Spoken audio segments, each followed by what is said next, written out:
It's a good bounce back win for us today. I thought we started the game with the right tone on the defensive end, and so that was that was by design for us to get back. They told her to fall in line. They told her the stage was too big.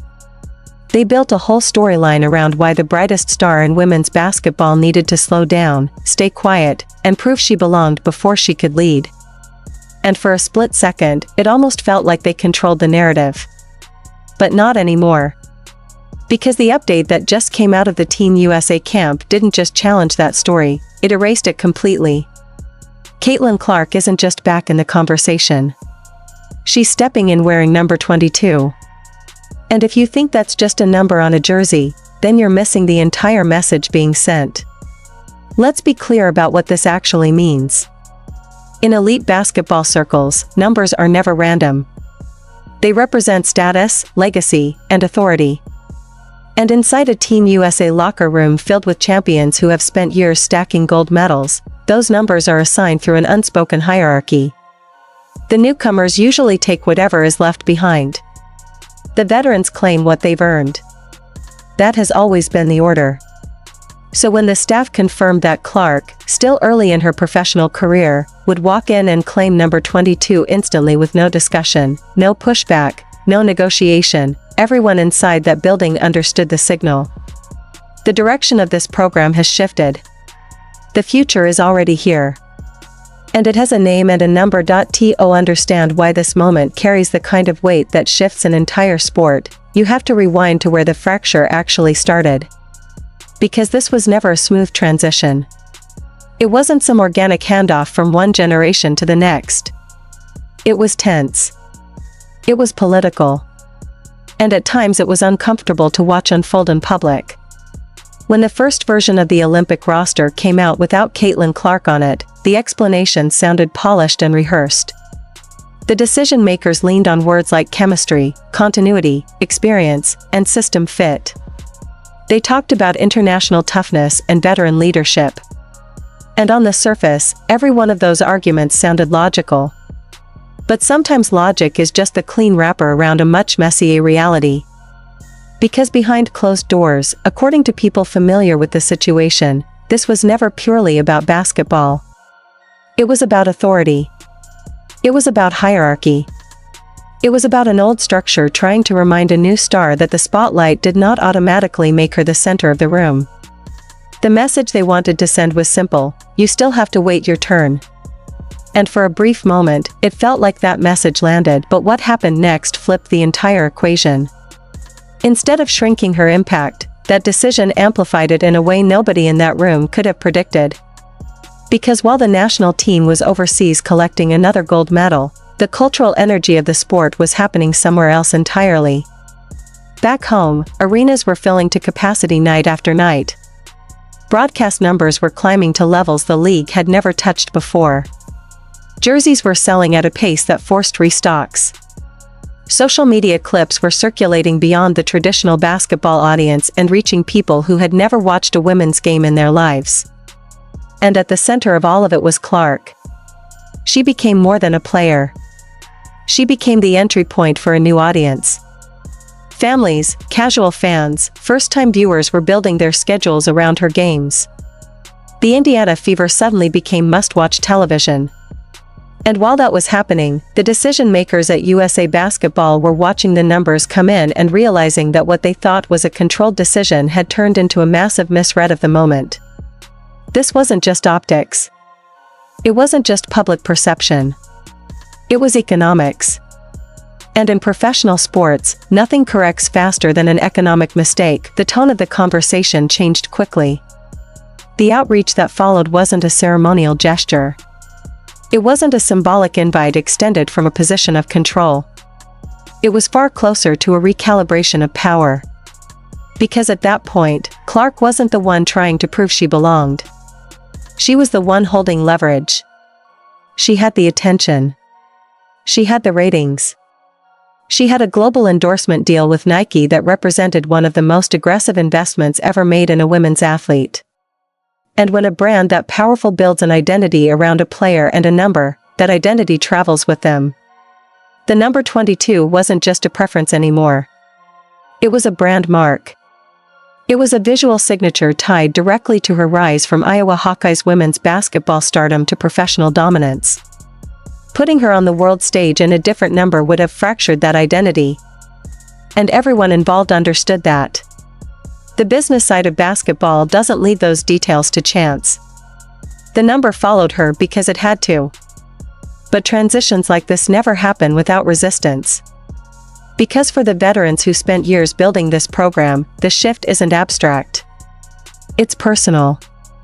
Imagine dedicating a decade of your career to representing your country, grinding through tournaments, earning medals, building chemistry year after year, and then watching a player in the early stage of her career walk in and instantly become the focal point. That tension doesn't disappear just because everyone shares the same jersey. You can see it in small moments. The extra physical plays. The body language on the floor. The subtle comments on podcasts and studio shows where legends carefully question whether the hype has outpaced the resume. That friction is real. And the coaching staff knew it would be real. Which is exactly why confirming that number, that role, and that direction sent such a loud internal message. The program is moving forward. Adapt or get left behind, and the case for adapting is overwhelming. Because whatever doubts existed about Clark before she entered the professional level don't hold up anymore. She didn't just adjust to the league. She reshaped it. She led in assists. She rewrote rookie record books. She took a team expected to sit near the bottom of the standings and dragged them into postseason contention through sheer vision and competitive will. The idea that she isn't ready for the highest level of international play doesn't just feel outdated. It feels disconnected from reality. And with the next Olympic cycle pointing toward 2028 Summer Olympics in Los Angeles, the leadership group isn't planning for what the team used to be. They are designing what it needs to become in front of the largest audience women's basketball has ever seen. And that blueprint centers on her. From a pure basketball perspective, the possibilities are almost unfair. Put Clark at the center of the offense and surround her with elite finishers, and the geometry of the court changes instantly. Her shooting range forces defenses to stretch out to distances they are not comfortable defending. That spacing opens lanes for dominant interior scorers like Aya Wilson, whose efficiency around the rim is already unmatched. It creates room for a player like Breanna Stewart to operate in space, where her versatility becomes almost impossible to guard. And with Clark orchestrating, reading rotations, delivering passes before defenders can react, the offense becomes less about individual creation and more about constant advantage. It becomes a system where everyone benefits from her gravity. That's the kind of structure that turns great teams into dominant ones. For those who study the history of the sport, this kind of shift isn't new. There was a moment when the global game moved from the era defined by Magic Johnson and Larry Bird to the era led by Michael Jordan. That transition wasn't seamless either. It came with ego, resistance, and a recalibration of roles. But once it settled, it produced one of the most dominant stretches basketball has ever seen. What we are witnessing now carries echoes of that shift, just within the women's game. A new centerpiece. A new style. A new audience, and then there is the narrative layer, the story that follows her everywhere she goes. The criticism. The skepticism. The veterans who questioned her impact publicly, including voices like Cheryl Swoops who challenged how her achievements were being framed. Those conversations were loud for a while. They shaped the early months of her professional journey. But now, with this confirmation, the same critics have to watch her become the face of the national program. They have to watch that same number 22 get promoted across global campaigns as the symbol of the sport's next era. That reversal is more than ironic. It's defining, and with that comes pressure. Real pressure. Because when you accept this role, you accept the expectations that come with it. Every performance will be magnified. Every win will be credited to your leadership. Every loss will be attached to your name. That is the cost of being the focal point of a national team. But if her track record tells us anything, it's that pressure doesn't diminish her. It sharpens her.